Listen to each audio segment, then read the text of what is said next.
Punjab mail USA TV देख रहे सारे ही दर्शकों का बहुत बहुत स्वागत। मैं हाँ वंदना खन्ना तो एक बार फिर तो लैके हाज़र हाँ प्रोग्राम नज़रिया। तो नज़रिया दे विच अज असीं गल करांगे किसान मजदूर संघर्ष बारे और इस विषय ते साडे नाल गलबात करन दे लई विशेष तौर ते स्टूडियो दे विच मौजूद ने सीनियर पत्रकार नरिंदर सत्ती जी। आओ सब तो पहला सत्ती जी का स्वागत करते हैं। सत्ती जी बहुत बहुत स्वागत है जी। वंदना जी, तुसीं इत्थे सद के अपने विचार रखने का मौका दिंदे हो, तुहाडा भी बहुत बहुत धन्यवाद जी। सो सब तो पहला असीं गल करनी है किसान मजदूर संघर्ष बारे। जद किसान अंदोलन शुरू होया, ये संघर्ष जिहड़ा शुरू होया तां ये लग्गिया सी कि शायद केंद्र सरकार दे नाल गलबात दा कोई राह जिहड़ा खुलेगा, क्योंकि अक्सर मसलियां दे हल जिहड़े हुंदे ने वो गलबात दे विच पए हुंदे ने। पर जद हुण दिल्ली तो सद्दा आया किसान जथेबंदियां नूं गलबात करन दे लई और कॉन्फ्रेंस जिहड़ी सद्दी गई तां किसानां ने रद्द कर दिता, ये सद्दा जिहड़ा हैगा जाण तो इनकार कर दिता। कोई ना कोई कारण तो जरूर होणगे सत्ती जी, की कारण? खन्ना जी, गल ये है भई हर मसले का हल जिहड़ा है ना वो गलबात राही हुंदा है जी। चाहे कुछ भी वापर जाए, बाद दे विच दोवें धिरां जिन्हां दे दरम्यान कोई लड़ाई झगड़ा हुंदा है जां कोई वड्डे मसले हुंदे ने, मसलन जिहड़ा विश्व महायुद्ध पहला होया जां 1914 तो 1919 तक, दूसरा होया 1939 तो 45 तक, ते दोवें महायुद्धां तो बाद गलबात का सिलसिला शुरू होया, टेबल ते बैठ के वो मसले हल होए ते दोवें जंगां मुक्कियां जी। इसे तरह हर जिहड़ा झगड़ा आ वो गलबात पिछों उहदा निपटारा हुंदा। ते साडे बाबा नानक होरी, गुरु नानक देव जी पहली पातशाही ने तां गुरबाणी विच ही दर्ज है, वो कहंदे ने कि जब तक दुनिया रही है नानक किश कहिए किश सुनिए नानक जी। भी जब तक ये दुनिया आ, दुनिया जिउंदी वसदी है, तद तक कुछ कहना चाहिए तो कुछ सुनना चाहिए। जिहड़ा डायलॉग आ ना जां संवाद है, वार्तालाप है, इहदा बहुत अहम स्थान है साडीआं जिंदगियां 'च। तुसीं गल कीती आ भी किसान अंदोलन, जिहड़ा किसान मजदूर अंदोलन है, खेतीबाड़ी कानून के खिलाफ जिहड़ा पंजाब दे विच चल रहा, हरियाणे 'च है जां होर थावां ते, भी गलबात लई केंद्र ने सद्दिया जरूर जी, सददे कौन ने और सद्दण दा ढंग जिहड़ा आ वो देखण वाली गल आ। किसानां ने, किसान जथेबंदियां 31 किसान जथेबंदियां पंजाब दे विच, किसान मजदूर जथेबंदियां सांझे तौर ते संघर्ष दे पिड़ विच कुद्दियां होईयां ने। ते गल की है भई जिहड़ा सद्दा आ वो सरकारां वल्लों आउणा हुंदा, ठीक है। प्रधान मंत्री जे ना भी सही, नरिंਦਰ तोमर हुणी साडे खेतीबाड़ी मंत्री ने, ते सद्दा कौन भेजदा? जिहड़ा भारत सरकार दा खेतीबाड़ी दा प्रमुख सकत्तर है, कौन? राकेश अग्रवाल, ठीक है। ਇਹਨੂੰ ਪਹਿਲੀ ਗੱਲ ਤਾਂ ਸੱਦੇ ਨੂੰ ਕਿਵੇਂ ਲਈਏ ਭਈ ਜੇ ਕੋਈ ਸੀਨੀਅਰ ਆਗੂ ਜਾਂ ਮੰਤਰੀ ਸੱਦਾ ਨਹੀਂ ਦਿੰਦਾ ਤਾਂ ਉਹਦਾ ਭਾਵ ਇਹ ਲਿਆ ਜਾਣਾ ਚਾਹੀਦਾ ਵੀ ਕਿਸਾਨ ਜਿਹੜਾ ਆ, ਕਿਸਾਨ ਮਜ਼ਦੂਰ, ਉਹ ਇੰਨੀ ਸੋਝੀ ਨਹੀਂ ਰੱਖਦਾ ਪੰਜਾਬ ਦਾ, ਤੇ ਉਹਨੂੰ ਹੁਣ ਸਾਡੇ ਅਫਸਰ ਜਿਹੜੇ ਆ ਉਹ ਸਮਝਾਉਣਗੇ। ਅਫਸਰ ਨੇ ਨਾ ਰਾਕੇਸ਼ ਅਗਰਵਾਲ ਜੀ।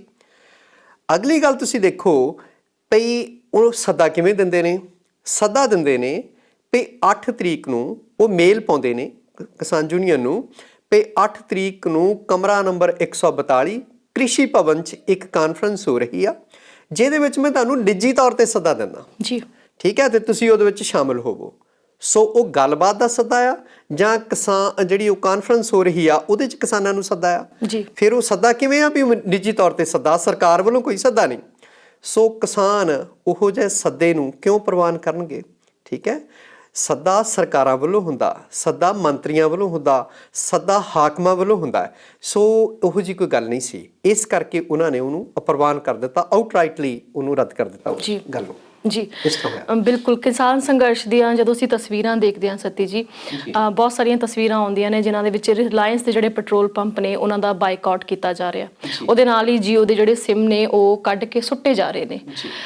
ਮੈਨੂੰ ਯਾਦ ਆਉਂਦੇ ਨੇ ਉਹ ਦਿਨ ਔਰ ਖਾਸ ਕਰਕੇ ਤਿਉਹਾਰ ਆਉਣ ਵਾਲੇ ਨੇ, ਹਨਾ, ਦੀਵਾਲੀ ਆਉਣ ਵਾਲੀ ਹੈ, ਦੁਸ਼ਹਿਰਾ ਆਉਣ ਵਾਲਾ, ਤਾਂ ਅਸੀਂ ਦੇਖਦੇ ਹਾਂ ਕਿ ਚਾਈਨਾ ਦੇ ਸਮਾਨ ਦਾ ਬਾਈਕਾਟ ਜਿਹੜਾ ਇਸ ਸਮੇਂ ਦੌਰਾਨ ਹੋਣਾ ਸ਼ੁਰੂ ਹੋ ਜਾਂਦਾ।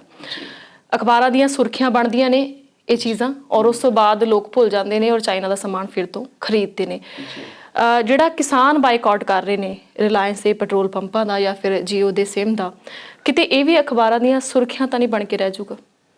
ਆਮ ਤੌਰ ਤੇ ਕੀ ਹੁੰਦਾ ਹੈ, ਭਾਵੇਂ ਜੰਗਾਂ ਲੱਗਦੀਆਂ ਨੇ, ਝਗੜੇ ਹੁੰਦੇ ਆ, ਪਿੱਛੇ ਜੇ ਕੀ ਹੋਇਆ ਵੀ ਆਪਣੇ ਲਾਈਨ ਆਫ ਐਕਚੁਅਲ ਕੰਟਰੋਲ ਜਿਹੜੀ ਆ ਕੰਟਰੋਲ ਰੇਖਾ ਪੈਂਗੋਂਗ ਝੀਲ ਦੇ ਨੇੜੇ ਤੇੜੇ ਲਦਾਖ ਖੇਤਰ ਦੇ ਵਿੱਚ ਝੜਪਾਂ ਹੋਈਆਂ ਜੀ। ਸਾਡੇ ਜਵਾਨ ਮਰੇ, ਅਫਸਰ ਸਾਹਿਬਾਨਾਂ ਨੇ ਆਪਣੀ ਜਾਨ ਗਵਾਈ, ਫੌਜ ਵਾਲਿਆਂ ਨੇ। ਉਸ ਪਿੱਛੋਂ ਚੀਨ ਦੇ ਮਾਲ ਤੇ ਪਾਬੰਦੀਆਂ ਲੱਗੀਆਂ, ਚੀਨ ਦੇ ਐਪਸ ਬੰਦ ਕੀਤੇ ਗਏ। ਪਬਜੀ ਐਪ, ਹਾਲਾਂਕਿ ਉਹ ਚੀਨ ਨਾਲ ਸਿੱਧੇ ਤੌਰ ਤੇ ਰਿਲੇਟਡ ਨਹੀਂ ਸੀ, ਪਰ ਬਹੁਤ ਸਾਰੀਆਂ ਜਿਹੜੀਆਂ ਐਪਸ ਸੀਗੀਆਂ ਉਹਨਾਂ ਤੇ ਰੋਕ ਲਾਈ ਗਈ ਜੀ। ਉਸ ਪਿੱਛੋਂ ਕੀ ਹੁੰਦਾ ਹੈ ਭਈ ਜਿਹੜਾ ਚੀਨ ਦਾ ਮਾਲ ਹੈ, ਹੁਣ ਦੇਖੋ ਜਿਵੇਂ ਤੁਸੀਂ ਗੱਲ ਕੀਤੀ ਆ ਤਿਉਹਾਰਾਂ ਦਾ ਸੀਜ਼ਨ ਆ, ਹੁਣ ਪਹਿਲਾਂ ਦੁਸਹਿਰਾ ਫਿਰ ਦੀਵਾਲੀ ਆਉਣੀ ਹੈ, ਤੇ ਆਮ ਤੌਰ ਤੇ ਚੀਨ ਦਾ ਜਿਹੜਾ ਮਾਲ ਆ ਉਹ ਸਾਡੇ ਆਉਂਦਾ ਹੈਗਾ। ਉਹ 'ਚ ਕੀ ਸ਼ਾਮਲ ਆ? ਅੱਜ ਤਾਂ ਜਿਹੜੇ ਦੀਵੇ ਨੇ ਆਪਾਂ ਬਾਲਦੇ ਘਰਾਂ ਦੇ ਵਿੱਚ, ਆਪਣੇ ਬਨੇਰਿਆਂ ਤੇ ਜਗਾਉਂਦੇ ਆ, ਉਹ ਦੀਵੇ, ਲੜੀਆਂ, ਠੀਕ ਹੈ, ਪਟਾਕੇ, ਔਰ ਜਿਹੜਾ ਬੱਚਿਆਂ ਦਾ ਖੇਡਣ ਦਾ ਸਮਾਨ ਹੋ ਗਿਆ, ਲੜੀਆਂ ਜਿਹੜੀਆਂ ਕੱਲੀਆਂ ਬਿਜਲਈ ਲੜੀਆਂ ਨਹੀਂ, ਜਿਹੜੀਆਂ ਉਂਝ ਸਜਾਵਟ ਵਾਲੀਆਂ ਲੜੀਆਂ ਨੇ, ਔਰ ਇਸ ਤਰ੍ਹਾਂ ਬਹੁਤ ਸਾਰਾ ਸਮਾਨ, ਕਿਉਂਕਿ ਵਪਾਰੀ ਵਰਗ ਨੂੰ ਸਸਤਾ ਪੈਂਦਾ, ਵਪਾਰੀ ਵਰਗ ਮੁਨਾਫਾ ਦੇਖਦਾ ਹਰ ਚੀਜ਼ ਵਿੱਚ, ਤੇ ਜਿਹੜੀ ਚੀਜ਼ ਉਹਨੂੰ ਸਸਤੀ ਲੱਗੇ। ਸੋ ਅਗਲੀ ਗੱਲ ਆ ਵੀ ਪਹਿਲੀ ਗੱਲ ਤਾਂ ਇਹ ਤਿਉਹਾਰਾਂ ਦੀ ਗੱਲ ਕਰ ਲਈਏ। ਕਿਸਾਨਾਂ ਨੂੰ ਵੀ ਪਹਿਲਾਂ ਚੀਨ ਤੋਂ ਆਪਣੀ 40% ਦੀ ਜਿਹੜੀ ਖਾਦ ਆ, DAP ਯੂਰੀਆ, ਉਹ ਚੀਨ ਤੋਂ ਆਉਂਦੀ ਸੀ। ਹੁਣ ਕੀ ਹੋਇਆ ਵੀ ਚੀਨ ਦੇ ਨਾਲ ਵਪਾਰ ਬੰਦ ਆ, ਉੱਥੋਂ ਖਾਦ ਆ ਨਹੀਂ ਰਹੀ।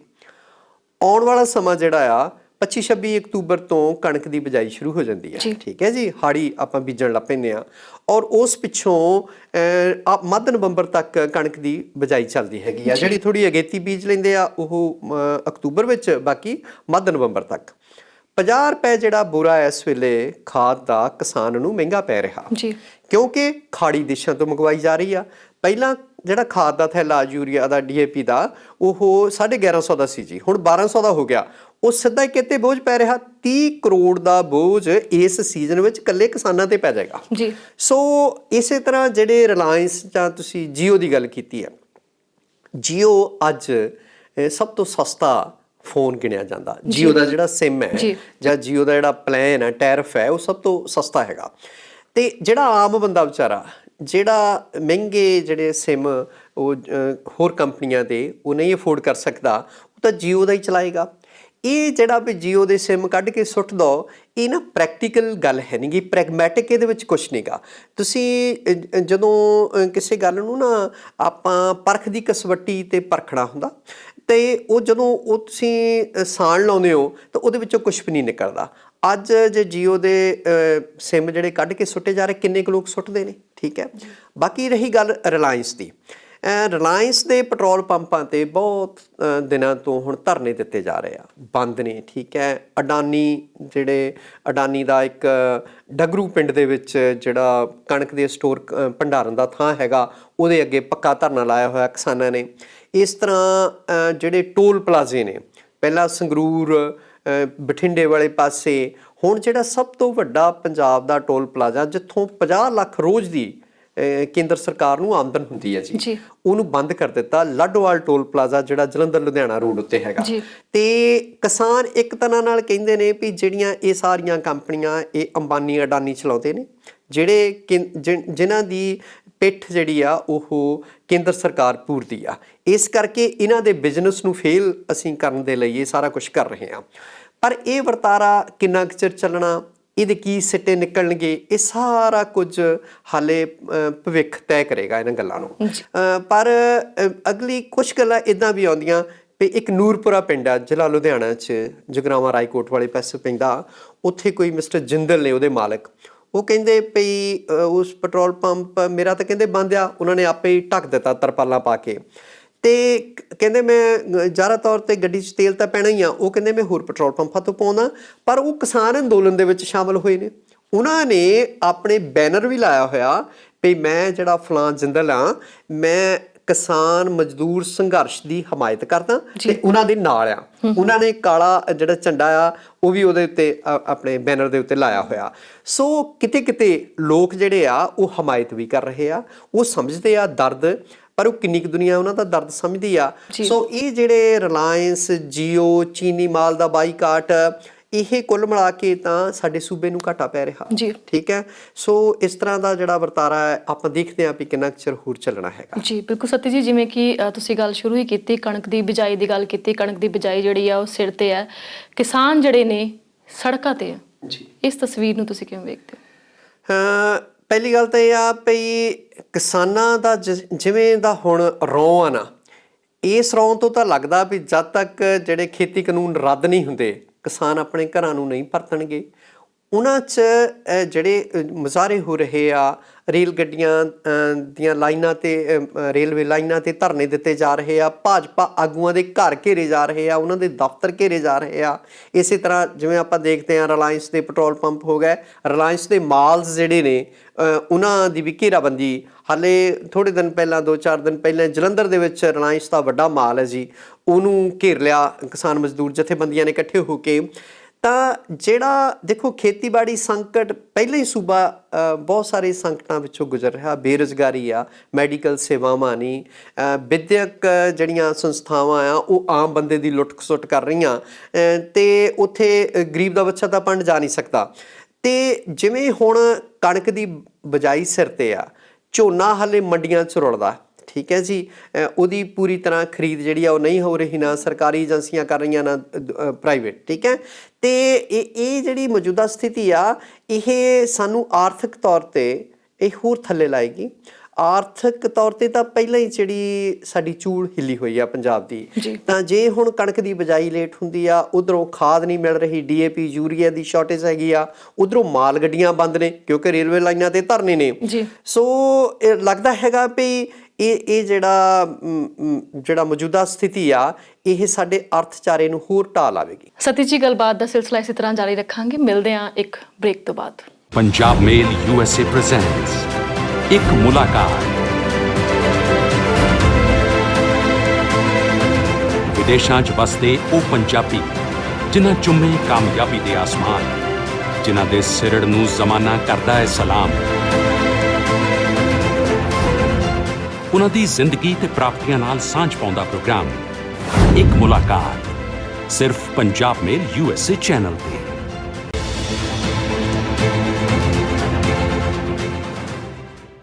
ਬ੍ਰੇਕ ਤੋਂ ਬਾਅਦ ਇੱਕ ਵਾਰ ਫਿਰ ਤੋਂ ਸਵਾਗਤ ਹੈ ਤੁਹਾਡਾ। ਤੁਸੀਂ ਦੇਖ ਰਹੇ ਹੋ ਪੰਜਾਬ ਮੇਲ USA TV ਪ੍ਰੋਗਰਾਮ ਨਜ਼ਰੀਆ ਦੇ ਵਿੱਚ। ਆ ਸਾਡੇ ਨਾਲ ਨੇ ਸੀਨੀਅਰ ਪੱਤਰਕਾਰ ਨਰਿੰਦਰ ਸੱਤੀ ਜੀ। ਸੋ ਗੱਲ ਉਹਨਾਂ ਦੇ ਨਾਲ ਕਰ ਰਹੇ ਸੀ ਅਸੀਂ ਕਿਸਾਨ ਮਜ਼ਦੂਰ ਸੰਘਰਸ਼ ਦੇ ਬਾਰੇ ਜੀ। ਸੁਪਰੀਮ ਕੋਰਟ ਨੇ ਇੱਕ ਫੈਸਲਾ ਸੁਣਾਇਆ, ਇੱਕ ਪਟੀਸ਼ਨ ਜਿਹੜੀ ਦਾਇਰ ਕੀਤੀ ਗਈ ਸੀ ਸ਼ਾਹੀਨ ਬਾਗ ਮਾਮਲੇ ਦੇ ਵਿੱਚ ਸੁਪਰੀਮ ਕੋਰਟ ਦੇ ਵਿੱਚ। ਔਰ ਸੁਪਰੀਮ ਕੋਰਟ ਦਾ ਫੈਸਲਾ ਇਹ ਹੈ, ਟਿੱਪਣੀ ਇਹ ਹੈ ਕਿ ਸੜਕਾਂ ਦੇ ਉੱਪਰ ਜਿਹੜੇ ਆ ਕਬਜ਼ੇ ਦੇ ਰੂਪ ਦੇ ਵਿੱਚ ਧਰਨੇ ਬਰਦਾਸ਼ਤ ਨਹੀਂ ਕੀਤੇ ਜਾਣਗੇ ਜੀ। ਲੰਬਾ ਸਮਾਂ ਜਿਹੜਾ ਤੁਸੀਂ ਧਰਨੇ ਨਹੀਂ ਦੇ ਸਕਦੇ, ਇਹ ਨਹੀਂ ਹੈ ਕਿ ਤੁਸੀਂ ਸੜਕਾਂ ਦੇ ਉੱਪਰ ਕਬਜ਼ਾ ਹੀ ਕਰ ਲਓ।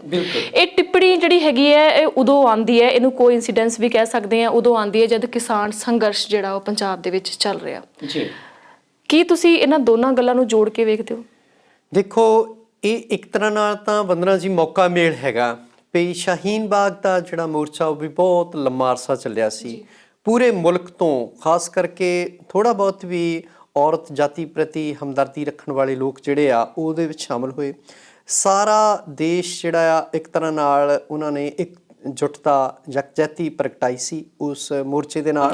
ਔਰ ਸਾਰਾ ਬੁੱਧੀਜੀਵੀ ਵਰਗ, ਇੰਟਲੈਕਚੁਅਲਸ ਜਿਹੜੇ ਉਹਦੇ ਵਿੱਚ ਜਾਂਦੇ ਸੀ, ਸ਼ਾਮਲ ਹੁੰਦੇ ਸੀ, ਆਪਣਾ ਵਿਚਾਰ ਰੱਖਦੇ ਸੀ। ਜਿਹੜਾ ਪੰਜਾਬ ਦਾ ਸੰਘਰਸ਼ ਹੈਗਾ ਕਿਸਾਨਾਂ ਮਜ਼ਦੂਰਾਂ ਦਾ, ਇਸ ਸੰਘਰਸ਼ ਦੀ ਵਿਉਂਤਬੰਦੀ ਤੇ ਦਿਸ਼ਾ ਤੇ ਦਸ਼ਾ ਉਸ ਮੋਰਚੇ ਤੋਂ ਬਿਲਕੁਲ ਵੱਖਰੀ ਹੈਗੀ ਆ। ਇਹ ਦੇਖੋ, ਉਹ ਇੱਕ ਵੱਖਰੀ ਕਿਸਮ ਦਾ ਧਰਨਾ ਸੀਗਾ, ਲੰਮਾ ਅਰਸਾ ਚੱਲਿਆ। ਜਿਹੜਾ ਪੰਜਾਬ ਦੇ ਕਿਸਾਨ ਮਜ਼ਦੂਰ ਜਿਹੜੇ ਆ ਜਾਂ ਹੋਰ ਵਰਗ, ਪੰਜਾਬ 'ਚ ਇਕੱਲਾ ਕਿਸਾਨ ਮਜ਼ਦੂਰ ਇਹ ਨਹੀਂ ਕਰ ਰਹੇ, ਉਹਦੇ ਵਿੱਚ ਇਸ ਵੇਲੇ ਆੜ੍ਹਤੀਏ, ਪੱਲੇਦਾਰ, ਆਮ ਮਜ਼ਦੂਰ, ਦੁਕਾਨਦਾਰ, ਰੇਹੜੀ ਫੜੀ ਵਾਲਾ, ਵਪਾਰੀ ਵਰਗ ਪੰਜਾਬ 'ਚੋਂ ਸਾਰੇ ਸ਼ਾਮਲ ਨੇ। ਸੋ ਪੰਜਾਬ ਦੇ ਇਹ ਜਿਹੜਾ ਮੌਜੂਦਾ ਸਥਿਤੀ ਹੈਗੀ ਆ ਸੰਘਰਸ਼ ਦੀ, ਇਹਨੂੰ ਆਪਾਂ ਉਹਦੇ ਨਾਲ ਜੋੜ ਕੇ ਨਾ ਦੇਖੀਏ। ਹਾਂ, ਜਿਹੜੇ ਦੇਖੋ, ਜਿਹੜਾ ਸੁਪਰੀਮ ਕੋਰਟ ਸਾਡੀ ਅਪੈਕਸ ਕੋਰਟ ਹੈ, ਸਰਵਉੱਚ ਅਦਾਲਤ ਹੈ, ਅਤੇ ਸਰਵਉੱਚ ਅਦਾਲਤ ਦੀ ਕੋਈ ਟਿੱਪਣੀ ਹੈ ਜਾਂ ਕੋਈ ਫੈਸਲਾ ਆ, ਉਹਦੇ 'ਤੇ ਕਿੰਤੂ ਪ੍ਰੰਤੂ ਕੋਈ ਨਹੀਂ ਕਰ ਸਕਦਾ, ਨਾ ਹੀ ਸਾਨੂੰ ਕੋਈ ਹੱਕ ਹੈ, ਨਾ ਹੀ ਕਰਨਾ ਚਾਹੀਦਾ, ਠੀਕ ਹੈ। ਪਰ ਦੇਖੋ, ਨਾਲ ਦੀ ਨਾਲ ਇਹ ਵੀ ਕਿਹਾ ਜਾਂਦਾ ਵੀ ਜਿਹੜਾ ਇੱਕ ਹਾਈ ਕੋਰਟ ਵੀ ਕੋਈ ਫੈਸਲਾ ਦਿੰਦੀ ਹੈ ਤਾਂ ਉਹਨੂੰ ਲਾ ਆਫ ਦਾ ਲੈਂਡ ਕਿਹਾ ਜਾਂਦਾ ਹੈ, ਉਹ ਸਾਰੇ ਥਾਂ ਹੀ ਐਪਲੀਕੇਬਲ ਹੁੰਦਾ।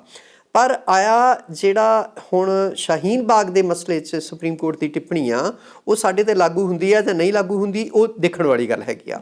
ਅਗਲੀ ਗੱਲ, ਤੁਸੀਂ ਇੱਕ ਗੱਲ ਤਾਂ ਜ਼ਰੂਰ ਤੁਹਾਡੇ ਨੋਟਿਸ ਵਿੱਚ ਆਈ ਹੋਵੇਗੀ, ਆਮ ਬੰਦਾ ਹੀ ਜਿਹੜਾ ਇੰਨੀ ਪੈਨੀ ਨਜ਼ਰ ਵੀ ਨਹੀਂ ਰੱਖਦਾ। ਮੋਟੇ ਤੌਰ ਤੇ ਦੇਖਿਆ ਜਾਵੇ ਤਾਂ ਪੰਜਾਬ ਸਰਕਾਰ ਨੇ ਕਿਸਾਨ ਮਜ਼ਦੂਰ ਸੰਘਰਸ਼ ਦਾ ਕੋਈ ਬਹੁਤਾ ਵਿਰੋਧ ਨਹੀਂ ਕੀਤਾ ਜੀ। ਧਰਨੇ ਦੇ ਰਹੇ ਨੇ ਕਿਸਾਨ, ਰੈਲੀਆਂ ਕਰ ਰਹੇ ਹੈ, ਜਿਹੜਾ ਭਾਜਪਾ ਆਗੂਆਂ ਨੂੰ ਝੰਡੀਆਂ ਦਿਖਾੜ ਰਹੇ ਨੇ, ਉਹਨਾਂ ਦੇ ਘਰ ਮੱਲੇ ਹੋਏ ਧਰਨੇ ਲਾ ਕੇ। ਠੀਕ ਆ, ਅਡਾਨੀ ਵਾਲਿਆਂ ਦਾ ਜਿਹੜਾ ਸਟੋਰ ਆ ਕਣਕ ਭੰਡਾਰਨ ਵਾਲਾ ਡਗਰੂ ਪਿੰਡ ਵਿਖੇ, ਉਹਨੂੰ ਮੱਲਿਆ ਹੋਇਆ। ਹੁਣ ਜਿਹੜਾ ਕੱਲ੍ਹ ਲੇਟੈਸਟ ਆ ਉਹ ਲਾਡੋਵਾਲ ਵਾਲਾ ਟੋਲ ਪਲਾਜ਼ਾ ਜਿਹੜਾ ਉਹ ਘੇਰ ਰਿਹਾ ਹੈਗਾ, ਔਰ ਮੁਫਤ ਦੇ ਵਿੱਚ ਉੱਥੋਂ ਗੱਡੀਆਂ ਬਿਨਾਂ ਟੋਲ ਫੀਸ ਦਿੱਤਿਆਂ ਲੰਘਾਈਆਂ ਕੱਲ੍ਹ ਉਹਨਾਂ ਨੇ। ਇਹ ਜਿਹੜਾ ਸਾਰਾ ਕੁਛ ਆ ਇਹਦਾ ਤੁਸੀਂ ਦੇਖੋ ਵੀ ਪੰਜਾਬ ਸਰਕਾਰ ਨੇ ਵਿਰੋਧ ਨਹੀਂ ਕੀਤਾ, ਸਵਾਏ ਜਦੋਂ ਜਿਹੜੇ ਅਕਾਲੀ ਵਰਕਰ ਨੇ ਉਹ ਚੰਡੀਗੜ੍ਹ ਗਏ ਆ ਰਾਜਪਾਲ ਨੂੰ ਮੰਗ ਪੱਤਰ ਦੇਣ 3 ਤਖ਼ਤਾਂ ਤੋਂ ਮਾਰਚ ਕਰਕੇ, ਉੱਥੇ ਜ਼ਰੂਰ ਉਹਨਾਂ ਨੇ, ਉਹ ਹੋ ਸਕਦਾ ਇੱਕ ਵੱਖਰਾ ਇਸ਼ੂ ਆ ਕਿਉਂਕਿ ਯੂਟੀ ਜਿਹੜੀ ਆ ਚੰਡੀਗੜ੍ਹ ਆ ਉਹ ਇੱਕ ਵੱਖਰਾ ਆਪਣੇ ਆਪ ਦੇ ਵਿੱਚ ਕੇਂਦਰ ਸ਼ਾਸਿਤ ਪ੍ਰਦੇਸ਼ ਹੈਗਾ। ਠੀਕ ਹੈ, ਪਰ ਜੇ ਤੁਸੀਂ ਪੰਜਾਬ 'ਚ ਦੇਖੋ ਤਾਂ ਪੰਜਾਬ 'ਚ ਕਿਤੇ ਵੀ ਪੰਜਾਬ ਸਰਕਾਰ ਨੇ ਜਾਂ ਜਿਹੜੀ ਪੰਜਾਬ ਦੀ ਨਫਰੀ ਆ ਪੁਲਿਸ ਦੀ, ਉਹਨੇ ਕਿਤੇ ਵੀ ਇਹਦਾ ਵਿਰੋਧ ਨਹੀਂ ਕੀਤਾ, ਕਿਤੇ ਲਾਠੀ ਚਾਰਜ ਨਹੀਂ ਕੀਤਾ, ਕਿਤੇ ਕਿਸਾਨਾਂ ਨੂੰ ਫੜ ਕੇ ਅੰਦਰ ਨਹੀਂ ਦਿੱਤਾ। ਆਮ ਤੌਰ ਤੇ ਕੀ ਹੁੰਦਾ ਵੀ ਨਿੱਕੀ ਮੋਟੀ ਵੀ ਐਜੀਟੇਸ਼ਨ ਹੋਵੇ, ਘਰਾਂ 'ਚ ਨਜ਼ਰਬੰਦ ਕਰ ਦਿੱਤੇ ਜਾਂਦੇ ਨੇ ਆਗੂ, ਕੱਲ੍ਹ ਨੂੰ ਧਰਨਾ ਦੇਣਾ ਤੇ ਅੱਜ ਜਿਹੜੇ ਆ ਆਗੂ ਘਰਾਂ ਤੋਂ ਤੜਕਸਾਰ ਛਾਪੇ ਮਾਰ ਕੇ ਚੁੱਕ ਲੈ ਜਾਂਦੇ ਜੀ। ਸੋ ਇਸ ਤਰ੍ਹਾਂ ਮੈਨੂੰ ਲੱਗਦਾ ਨਹੀਂ ਵੀ ਸੁਪਰੀਮ ਕੋਰਟ ਦੀ ਟਿੱਪਣੀ ਦਾ ਬਾਹਲਾ ਅਸਰ ਹੋਏਗਾ ਜੀ। ਸਤੀ ਜੀ, ਹੁਣ ਗੱਲ ਕਰਾਂਗੇ ਅਸੀਂ ਕਿਸਾਨ ਮਜ਼ਦੂਰ ਸੰਘਰਸ਼ ਦੀ, ਕੀ ਮੌਜੂਦਾ ਸਥਿਤੀ ਹੈ ਇਸ ਬਾਰੇ ਅਸੀਂ ਗੱਲ ਕਰਾਂਗੇ, ਔਰ ਇਸ ਦੇ ਨਾਲ ਗੱਲ ਕਰਾਂਗੇ ਕਿ ਪੰਜਾਬ ਸਰਕਾਰ ਦਾ ਕੀ ਸਟੈਂਡ ਹੈ। ਸੂਬੇ ਦੇ ਵਿੱਚ ਕੀ ਪੰਜਾਬ ਸਰਕਾਰ ਜਿਹੜੀ ਹੈਗੀ ਹੈ ਆਪਣੇ ਤੌਰ ਤੇ ਕੋਈ ਕਦਮ ਚੁੱਕਣ ਜਾ ਰਹੀ ਹੈ, ਕੁਝ ਸੋਚ ਰਹੀ ਹੈ ਇਸ ਦੇ ਬਾਰੇ? ਦੇਖੋ, ਜਿਹੜਾ ਕਿਸਾਨ ਮਜ਼ਦੂਰ ਸੰਘਰਸ਼ ਆ ਇਹ ਹੁਣ ਇੱਕ ਤਰ੍ਹਾਂ ਦਾ ਪੂਰੀ ਤਰ੍ਹਾਂ ਪੇੜ ਜਿਹੜਾ ਮਗਿਆ ਹੋਇਆ ਸੰਘਰਸ਼ ਦਾ, ਤੇ ਕਿਸਾਨ ਹੁਣ ਹੰਨੇ ਬੰਨੇ ਦੀ ਲੜਾਈ, ਜਿਹਨੂੰ ਆਪਾਂ ਕਹਿੰਦੇ ਆਰ ਪਾਰ ਦੀ ਲੜਾਈ ਤੇ ਉਤਾਰੂ ਨੇ। ਉਹ ਕਹਿੰਦੇ ਵੀ ਜਦ ਤੱਕ ਜਿਹੜੇ ਇਹ ਐਕਟ ਕਾਨੂੰਨ ਜਿਹੜੇ ਨੇ ਰੱਦ ਨਹੀਂ ਹੁੰਦੇ ਤਦ ਤੱਕ ਅਸੀਂ ਆਪਣਾ ਸੰਘਰਸ਼ ਵਾਪਸ ਨਹੀਂ ਲੈਣਾ ਤੇ ਘਰਾਂ ਨੂੰ ਨਹੀਂ ਮੁੜਨਾ। ਉਹਨਾਂ 'ਚ ਉਹਨਾਂ ਦੀਆਂ ਔਰਤਾਂ ਜਿਹੜੀਆਂ ਔਰਤ ਸਾਥੀ ਨੇ, ਮਜ਼ਦੂਰ ਸਾਥੀ ਨੇ, ਉਹਨਾਂ ਦੇ ਬੱਚੇ ਨੇ, ਉਹ ਸਾਰੇ ਉਸ ਸੰਘਰਸ਼ ਵਿੱਚ ਸ਼ਾਮਲ ਆ, ਧਰਨਿਆਂ 'ਚ ਸ਼ਾਮਲ ਹੁੰਦੇ ਨੇ। ਘਰਾਂ ਤੋਂ ਲੰਗਰ ਪੱਕ ਕੇ ਜਾਂਦਾ, ਠੀਕ ਹੈ, ਜਾਂ ਜਿੱਥੇ ਜਿੱਥੇ ਧਰਨੇ ਲੱਗੇ ਹੋਏ ਆ ਉੱਥੇ ਲੰਗਰ ਦਾ ਪ੍ਰਬੰਧ ਪੈਗਾ ਜੀ। ਤੇ ਜਿਹੜਾ ਆਪਾਂ ਦੇਖੋ, ਪਹਿਲਾਂ ਉਹਨਾਂ ਨੇ ਸਭ ਤੋਂ ਪਹਿਲਾਂ ਜਦੋਂ ਆਪਾਂ ਸ਼ੁਰੂਆਤ ਕਰਾਂਗੇ ਵੀ ਪਹਿਲਾਂ ਉਹ ਕਹਿੰਦੇ ਵੀ ਜਾਂ ਤਾਂ ਜੇਲ੍ਹਾਂ ਦੇ ਦਰ ਸਾਡੇ ਲਈ ਖੋਲ੍ਹ ਦਿਓ ਜਾਂ ਜਿਹੜਾ ਕੇਂਦਰੀ ਆਰਡੀਨੈਂਸ ਨੇ ਉਹ ਰੱਦ ਕਰਵਾਓ। ਸਰਕਾਰ ਨੂੰ ਇਹ ਅਲਟੀਮੇਟਮ ਦਿੱਤਾ। ਉਸ ਪਿੱਛੋਂ ਧਰਨੇ, ਮੁਜ਼ਾਹਰੇ, ਠੀਕ ਆ, ਰੈਲੀਆਂ ਦਾ ਸਿਲਸਿਲਾ ਚੱਲਿਆ। ਅੱਜ ਟੋਲ ਟੈਕਸ ਜਿਹੜੇ ਬੈਰੀਅਰ ਨੇ ਉਹ ਘੇਰੇ ਜਾ ਰਹੇ ਆ, ਰਿਲਾਇੰਸ ਦੇ ਪੈਟਰੋਲ ਪੰਪ ਘੇਰੇ ਜਾ ਰਹੇ ਆ, ਰਿਲਾਇੰਸ ਦੇ ਮਾਲਸ ਘੇਰੇ ਜਾ ਰਹੇ ਆ। ਭਾਜਪਾ ਆਗੂਆਂ ਦਾ ਪਿੰਡਾਂ ਸ਼ਹਿਰਾਂ 'ਚ ਵਿਰੋਧ ਹੋ ਰਿਹਾ, ਠੀਕ ਆ। ਜੇ ਅਸ਼ਵਨੀ ਸ਼ਰਮਾ ਪਠਾਨਕੋਟ ਦੇ ਵਿੱਚ ਰੈਲੀ ਕੱਢਦੇ ਨੇ, ਟਰੈਕਟਰ ਰੈਲੀ, ਆਪਣੇ ਸਮਝ ਲਓ ਵੀ ਕਾਂਗਰਸ ਦੀ ਤਰਜ਼ ਤੇ, ਤਾਂ ਉਹਦਾ ਵਿਰੋਧ ਹੁੰਦਾ, ਉਹਨੂੰ ਕਿਸਾਨ ਕਾਲੀਆਂ ਝੰਡੀਆਂ ਦਿਖਾੜਦੇ ਨੇ। ਸ਼ਵੇਤ ਮਲਕ ਦਾ ਘਰ ਜਿਹੜਾ ਉਹਦੇ ਅੱਗੇ ਧਰਨਾ ਦੇ ਕੇ ਬੈਠੇ ਨੇ ਅੰਮ੍ਰਿਤਸਰ, ਜਿਹੜੇ ਭਾਜਪਾ ਦੇ ਰਾਜ ਸਭਾ ਮੈਂਬਰ ਨੇ। ਇਸੇ ਤਰ੍ਹਾਂ ਜਿਹੜੇ ਸੋਮ ਪ੍ਰਕਾਸ਼ ਨੇ, ਕੇਂਦਰੀ ਮੰਤਰੀ ਨੇ, ਉਹਨਾਂ ਦੀ ਹੁਸ਼ਿਆਰਪੁਰ ਦੇ ਵਿੱਚ ਰਿਹਾਇਸ਼ ਜਿਹੜੀ ਆ ਉਹਨੂੰ ਘੇਰਿਆ ਗਿਆ, ਠੀਕ ਹੈ। ਅਸ਼ਵਨੀ ਹੋਰੀ ਉਹਨਾਂ ਦੇ ਨਾਲ ਸੀਗੇ, ਕਾਲੀਆਂ ਝੰਡੀਆਂ ਦਿਖਾਈਆਂ ਗਈਆਂ, ਕਿਸਾਨਾਂ ਨੇ ਡਟ ਕੇ ਉਹਨਾਂ ਦਾ ਵਿਰੋਧ ਕੀਤਾ। ਭਾਜਪਾ ਆਗੂਆਂ ਦਾ ਇੱਕ ਤਰ੍ਹਾਂ ਨਾਲ ਘਰਾਂ 'ਚੋਂ ਨਿਕਲਣਾ ਬੰਦ ਕੀਤਾ ਹੋਇਆ ਕਿਸਾਨਾਂ ਮਜ਼ਦੂਰਾਂ ਨੇ। ਤੇ ਜੇ ਆਪਾਂ ਪੰਜਾਬ ਸਰਕਾਰ ਦੀ ਲਈਏ ਵੀ ਉਹ ਕੀ ਕਰ ਰਹੀ ਹੈ, ਅੱਜ ਤਾਂ ਰਾਜਾ ਸਾਹਿਬ ਦਾ ਬਿਆਨ ਆਇਆ ਕੈਪਟਨ ਅਮਰਿੰਦਰ ਸਿੰਘ ਹੋਰਾਂ ਦਾ ਵੀ ਜੇ ਕਿਸਾਨ ਅਲਟੀਮੇਟਮ ਮੈਨੂੰ ਦਿੰਦੇ ਆ ਨਾ ਤਾਂ ਉਹ ਗੱਲ ਤਾਂ ਹੈਗੀ ਮਾੜੀ। ਵੀ ਪੰਜਾਬ ਸਰਕਾਰ ਜੋ ਵੱਧ ਤੋਂ ਵੱਧ ਵੀ ਅਸੀਂ ਕਿਸਾਨਾਂ ਦੇ ਨਾਲ ਆ, ਉਹਨਾਂ ਦਾ ਦੁੱਖ ਦਰਦ ਸਮਝਦੇ ਆ, ਤੇ ਇਹ ਜਿਹੜਾ ਕਾਨੂੰਨ ਆ, ਕੇਂਦਰੀ ਖੇਤੀਬਾੜੀ ਕਾਨੂੰਨ ਬਣੇ ਨੇ, ਇਹ ਇਕੱਲਾ ਕਿਸਾਨਾਂ ਮਜ਼ਦੂਰਾਂ ਨੂੰ ਢਾਹ ਨਹੀਂ ਲਾਊਗਾ, ਇਹ ਪੰਜਾਬ ਦੀ ਪੂਰੀ ਅਰਥ ਵਿਵਸਥਾ ਦਾ ਜਿਹੜਾ ਢਾਂਚਾ ਆ ਉਹਨੂੰ ਤਹਿਸ ਨਹਿਸ ਕਰਕੇ ਰੱਖ ਦਊਗਾ। ਸੋ ਇਸ ਕਰਕੇ ਅਸੀਂ ਖੁਦ ਵਿਰੋਧ ਕਰਦੇ ਹਾਂ। ਤੇ ਜਿਹੜਾ ਤੁਸੀਂ ਕਹਿ ਰਹੇ ਹੋ ਭਈ ਕਿਸਾਨਾਂ ਮਜ਼ਦੂਰਾਂ ਨੂੰ ਉਹਨਾਂ ਨੇ ਕਿਹਾ ਭਈ ਸੈਸ਼ਨ ਜਿਹੜਾ ਉਹ ਤੁਰੰਤ ਬੁਲਾਓ, ਦੇਖੋ ਅਸੀਂ ਜਿੰਨੀ ਛੇਤੀ ਹੋ ਸਕਦਾ ਪੰਜਾਬ ਅਸੈਂਬਲੀ ਦਾ ਅਜਲਾਸ ਸੱਦ ਕੇ, ਸੈਸ਼ਨ ਸੱਦ ਕੇ ਇਹਨਾਂ ਕਾਨੂੰਨਾਂ ਦੇ ਖਿਲਾਫ ਮਤਾ ਪਾਸ ਕਰਾਂਗੇ। ਸੋ ਇਸ ਤਰ੍ਹਾਂ ਦੀ ਮੌਜੂਦਾ ਜਿਹੜੀ ਸਥਿਤੀ ਹੈਗੀ ਹੈ ਸੂਬੇ ਦੀ ਜੀ। ਕਿਸਾਨ ਸੰਘਰਸ਼ ਦੀ ਗੱਲ ਕਰੀਏ, ਕਿਸਾਨ ਅੰਦੋਲਨ ਦੀ ਗੱਲ ਕਰੀਏ ਤਾਂ ਅਕਾਲੀ ਦਲ ਤੇ ਆਮ ਆਦਮੀ ਪਾਰਟੀ ਕਿੱਥੇ ਖੜੀ ਨਜ਼ਰ ਆਉਂਦੀ ਹੈ? ਅਕਾਲੀ ਦਲ ਦੇਖੋ, ਅਕਾਲੀ ਦਲ ਨੇ 3 ਮਾਰਚ ਕੱਢੇ 3 ਤਖਤ ਸਾਹਿਬਾਨ ਤੋਂ, ਪਰ ਲੋਕ ਜਿਹੜੇ ਆ ਨਾ ਉਹਨਾਂ ਨੂੰ ਹੁਣ ਕੋਈ ਬਹੁਤਾ ਗੌਲਦੇ ਨਹੀਂ ਅਕਾਲੀਆਂ ਨੂੰ। ਜਿਹੜੇ ਉਹਨਾਂ ਦੇ ਮਾਰਚ ਵੀ ਸੀਗੇ ਉਹ ਇੱਕ ਤਰ੍ਹਾਂ ਨਾਲ ਗੱਡੀਆਂ ਦੇ ਕਾਫਲੇ ਵੱਧ ਸੀਗੇ। ਕਿਹੜੀਆਂ ਕਿਸਾਨ ਜਥੇਬੰਦੀਆਂ ਸ਼ਾਮਲ ਹੋਈਆਂ? ਕੋਈ ਨਹੀਂ ਸ਼ਾਮਲ ਹੋਇਆ। ਕਿਹੜੀ ਜਥੇਬੰਦੀ ਦਾ ਝੰਡਾ ਸੀਗਾ? ਕਿਸੇ ਜਥੇਬੰਦੀ ਦਾ ਝੰਡਾ ਨਹੀਂ ਸੀਗਾ। ਨਾਰੇ ਕਿਹਨਾਂ ਦੇ ਲੱਗ ਰਹੇ ਸੀ? ਸੁਖਬੀਰ ਬਾਦਲ ਅਮਰ ਰਹੇ, ਸੁਖਬੀਰ ਬਾਦਲ ਜਿੰਦਾਬਾਦ, ਬੀਬੀ ਹਰਸਿਮਰਤ ਕੌਰ ਬਾਦਲ ਜਿੰਦਾਬਾਦ। ਜਲੰਧਰ 'ਚ ਨਾਰੇ ਲੱਗਦੇ ਸੁਣੇ ਆ ਵੀ ਉੱਥੇ ਵੱਡੇ ਬਾਦਲ ਸਾਹਿਬ ਪ੍ਰਕਾਸ਼ ਸਿੰਘ ਬਾਦਲ ਹੋਰਾਂ ਦਾ ਨਾਮ ਨਹੀਂ ਸੀ ਲਿਆ ਜਾਂਦਾ। ਸੋ ਉਹ ਕਿਹੜੇ ਕਿਸਾਨ ਸੰਘਰਸ਼ ਦੀ ਅਗਵਾਈ ਕਰ ਰਹੇ ਨੇ? ਅਕਾਲੀ। ਜੀ। ਦੂਸਰਾ, ਆਪ ਜ਼ਰੂਰ ਹਾਂ ਦਾ ਨਾਰਾ ਮਾਰ ਰਹੀ ਹੈ ਔਰ ਅੱਜ ਹੀ ਆਪ ਦੇ ਜਿਹੜੇ ਲੀਡਰ ਨੇ ਵਿਧਾਨ ਸਭਾ ਦੇ ਵਿੱਚ ਵਿਰੋਧੀ ਧਿਰ ਦੇ ਆਗੂ ਹਰਪਾਲ ਸਿੰਘ ਚੀਮਾ ਹੋਰੀ ਤੇ ਹੋਰ ਆਗੂ ਚੰਡੀਗੜ੍ਹ ਜਾ ਰਹੇ ਸੀ। ਉਹਨਾਂ ਨੂੰ ਰੋਕਿਆ ਗਿਆ, ਉਹਨਾਂ ਤੇ ਪਾਣੀ ਦੀਆਂ ਛਾੜਾਂ ਹੋਈਆਂ ਤੇ ਹੋਰ ਸਾਰਾ ਕੁਝ ਹੋਇਆ। ਇਸ ਤਰ੍ਹਾਂ ਆਪ ਜਿਹੜੀ ਆ ਉਹ ਜ਼ਰੂਰ ਕਿਸਾਨਾਂ ਦਾ ਹਮਦਰਦ ਬਣਨ ਦਾ ਯਤਨ ਕਰ ਰਹੀ ਆ ਜਾਂ ਇਸ ਤਰ੍ਹਾਂ ਦਾ ਪ੍ਰਗਟਾਵਾ ਕਰ ਰਹੀ ਆ। ਸੋ ਕੁੱਲ ਮਿਲਾ ਕੇ ਸਾਰੀਆਂ ਸਿਆਸੀ ਪਾਰਟੀਆਂ, ਦੇਖੋ ਅਕਾਲੀ ਦਲ ਤਾਂ ਆਪਣੀ ਖੁੱਸੀ ਸਿਆਸੀ ਜ਼ਮੀਨ ਹਾਸਲ ਕਰਨ ਦੇ ਯਤਨਾਂ 'ਚ ਆ। ਭਾਜਪਾ ਜਿਹੜੀ ਆ ਉਹ ਇਸ ਤਰ੍ਹਾਂ ਆਪਣੀ ਸਿਆਸੀ ਜ਼ਮੀਨ ਪੰਜਾਬ 'ਚੋਂ ਗਵਾ ਚੁੱਕੀ ਆ ਵੀ ਮੁੜ ਕੇ ਪੈਰਾਂ ਸਿਰ ਆਉਣ ਦਾ ਉਹਦੇ ਕੋਈ ਸੰਭਾਵਨਾ ਨਹੀਂ ਲੱਗਦੀ ਹੈਗੀ। ਆਪ ਤੇ ਕਾਂਗਰਸ ਰਹਿ ਜਾਂਦੀਆਂ ਪਿੰਡ ਦੇ ਵਿੱਚ। ਹਾਲ ਦੀ ਘੜੀ ਇਹ ਦੋਵੇਂ ਪਾਰਟੀਆਂ ਕਿਸਾਨਾਂ ਦੇ ਹਮਦਰਦ ਵਜੋਂ ਆਪਣੇ ਆਪ ਨੂੰ ਪੇਸ਼ ਕਰ ਰਹੀਆਂ, ਪਰ ਕਿੰਨੀ ਕੁ ਹਮਦਰਦੀ ਆ? ਕੀ ਨਿਰਾ ਆਗਾਮੀ ਚੋਣਾਂ ਦੇ ਵਿੱਚ ਵੋਟ ਬੈਂਕ ਵਧਾਉਣ ਲਈ ਇਹ ਸਾਰਾ ਕੁਝ ਹੋ ਰਿਹਾ? ਕਿਸਾਨਾਂ ਨਾਲ ਕਿੰਨੀ ਕੁ ਸੱਚਮੁੱਚ ਦੀ ਇਹ ਹਮਦਰਦੀ ਰੱਖਦੀਆਂ ਨੇ ਪਾਰਟੀਆਂ? ਇਹ ਸਾਨੂੰ ਸਾਰਿਆਂ ਨੂੰ ਬਹੁਤ ਸਾਰੀਆਂ ਗੱਲਾਂ ਹੁੰਦੀਆਂ, ਇਸ਼ਾਰੇ ਕਾਫੀ ਹੁੰਦੇ ਨੇ। ਹੁਣ ਤੁਸੀਂ ਦੇਖੋ ਲੱਖੋਵਾਲ ਕਿਸਾਨ ਯੂਨੀਅਨ ਪਹਿਲਾਂ ਤੋਂ ਕਿਹਾ ਜਾਂਦਾ ਵੀ ਬਾਦਲਾਂ ਦੀ ਕਿਸਾਨ ਯੂਨੀਅਨ ਆ ਜੀ, ਤੇ 31 ਕਿਸਾਨ ਮਜ਼ਦੂਰ ਜਥੇਬੰਦੀਆਂ ਸੰਘਰਸ਼ ਕਰ ਰਹੀਆਂ। ਲੱਖੋਵਾਲ ਹੋਰੀ ਇਕੱਲੇ ਹੀ ਸੁਪਰੀਮ ਕੋਰਟ 'ਚ ਚਲ ਜਾਂਦੇ ਆ ਭਈ ਇਹਨਾਂ ਬਿੱਲਾਂ ਦੇ ਖਿਲਾਫ ਬਿਨਾਂ ਕਿਸੇ ਨਾਲ ਸਲਾਹ ਕੀਤਿਆਂ ਇੰਨੇ ਦਿਨ ਤੁਸੀਂ ਸੰਘਰਸ਼ ਵਿੱਚ ਇਕੱਠੇ ਰਹੋ। ਲੋਕ ਇਹ ਕਹਿੰਦੇ ਨੇ, ਆਮ ਆਵਾਮ ਇਹ ਕਹਿ ਰਿਹਾ ਭਈ ਕਿਉਂਕਿ ਉਹ ਬਾਦਲਾਂ ਦੇ ਬੰਦੇ ਸੀਗੇ ਤੇ ਸੰਘਰਸ਼ ਨੂੰ ਤਾਰ ਪੀਡੋ ਕਰਨ ਲਈ, ਢਾਹ ਲਾਉਣ ਲਈ ਹੀ ਬਾਦਲਾਂ ਨੇ ਅਜਿਹਾ ਕੀਤਾ ਹੈਗਾ ਤੇ ਹੁਣ ਉਹ ਪਟੀਸ਼ਨ ਵਾਪਸ ਵੀ ਲੈ ਲਈ ਆ ਲੋਕਾਂ ਦਾ ਵਿਰੋਧ ਦੇਖਦਿਆਂ। ਸੋ ਇਸ ਤਰ੍ਹਾਂ ਦੀ ਸਥਿਤੀ ਦੇ ਵਿੱਚ ਤੁਸੀਂ ਸਿਆਸੀ ਪਾਰਟੀਆਂ ਬਾਰੇ ਕੀ ਕਹਿ ਸਕਦੇ ਹੋ? ਕਹਿੰਦੇ ਨੇ ਵੀ ਜੰਗ ਜਿਹੜੀ ਆ ਤੇ ਮੁਹੱਬਤ ਇਹਦੇ ਵਿੱਚ ਸਾਰਾ ਕੁਝ ਜਾਇਜ਼ ਹੁੰਦਾ, ਤੇ ਮੈਨੂੰ ਨਹੀਂ ਲੱਗਦਾ ਵੀ ਲੋਕ ਹੁਣ ਇਹਨਾਂ ਸਿਆਸੀ ਪਾਰਟੀਆਂ ਤੇ ਬਹੁਤਾ ਭਰੋਸਾ ਕਰਦੇ ਨੇ। ਲੋਕ ਇਸ ਵੇਲੇ ਸੰਘਰਸ਼ ਵਿੱਚ ਕੁੱਦੇ ਹੋਏ ਆ ਤੇ ਮੈਨੂੰ ਲੱਗਦਾ ਵੀ ਜ਼ਰੂਰ ਇਸ ਗੱਲ ਨੂੰ ਕਿਸੇ ਨਾ ਕਿਸੇ ਸਿਰੇ ਕੇਂਦਰ ਸਰਕਾਰ ਨੂੰ ਲਾਉਣਾ ਪਏਗਾ, ਤਾਂ ਹੀ ਇਹਨੂੰ ਠੱਲ ਪਏਗੀ। ਪ੍ਰੋਗਰਾਮ ਨਜ਼ਰੀਆ ਦੇ ਵਿੱਚ ਅੱਜ ਅਸੀਂ ਗੱਲ ਕੀਤੀ ਕਿਸਾਨ ਮਜ਼ਦੂਰ ਸੰਘਰਸ਼ ਬਾਰੇ ਔਰ ਬਹੁਤ ਸਾਰੀ ਜਾਣਕਾਰੀ ਜਿਹੜੀ ਸਾਡੇ ਨਾਲ ਸਾਂਝੀ ਕੀਤੀ ਸਤੀ ਜੀ ਨੇ। ਪ੍ਰੋਗਰਾਮ ਨਜ਼ਰੀਆ ਦੇ ਵਿੱਚ ਅੱਜ ਬਸ ਇੰਨਾ ਹੀ, ਸਮਾਂ ਪ੍ਰੋਗਰਾਮ ਦਾ ਇੱਥੇ ਹੀ ਸਮਾਪਤ ਹੋ ਰਿਹਾ। ਸੋ ਬਹੁਤ-ਬਹੁਤ ਸ਼ੁਕਰੀਆ ਨਰਿੰਦਰ ਸਤੀ ਜੀ ਸਾਡੇ ਨਾਲ ਜੁੜਨ ਦੇ ਲਈ, ਗੱਲਬਾਤ ਦੇ ਲਈ ਔਰ ਇੰਨੀ ਸਾਰੀ ਜਾਣਕਾਰੀ ਸਾਡੇ ਨਾਲ ਸਾਂਝੀ ਕਰਨ ਦੇ ਲਈ। ਸੋ ਇਸ ਦੇ ਨਾਲ ਹੀ ਮੈਨੂੰ ਵੰਦਨਾ ਖੰਨਾ ਨੂੰ ਤੇ ਸਾਡੇ ਮਾਹਿਰ ਮਹਿਮਾਨ ਨਰਿੰਦਰ ਸਤੀ ਜੀ ਨੂੰ ਦਿਓ ਇਜਾਜ਼ਤ। ਫਿਰ ਕਿਸੇ ਦਿਨ ਪ੍ਰੋਗਰਾਮ ਨਜ਼ਰੀਆ ਦੇ ਵਿੱਚ ਮਿਲਾਂਗੇ ਕਿਸੇ ਨਵੇਂ ਵਿਸ਼ੇ ਦੇ ਨਾਲ। ਦੇਖਦੇ ਰਹੋ ਪੰਜਾਬ ਮੇਲ USA TV।